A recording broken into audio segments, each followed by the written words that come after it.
ازيكم عاملين ايه؟ النهارده اقول لكم ازاي نعمل الناجتس زي المحلات والشركات، واعرفكم ازاي تطلع مقرمشه من بره.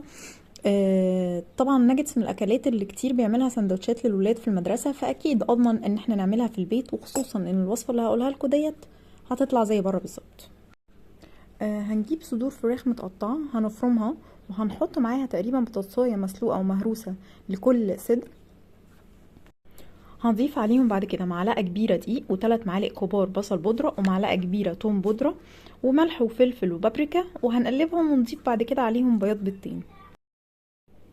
لو ما كنتوش لسه عملتوا سبسكرايب للقناه بتاعتنا اعملوا سبسكرايب علشان يوصلكوا كل جديد.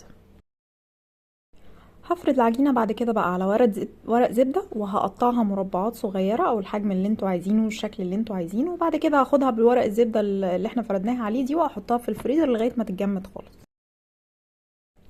هطلعها بعد كده من الفريزر لما تتجمد، واحطها بقى الاول اقلب كل واحده في البيض وبعدين في الفيجيتار وبعدين هرجعها البيض تاني، وبعدين احطها بقى في كورن فليكس مطحون. طحنه خشنه يعني يكون في حتت ما يكونش ناعم عشان يديني القرمشه اللي احنا بنحبها في الناجتس اللي بنجيبه جاهز.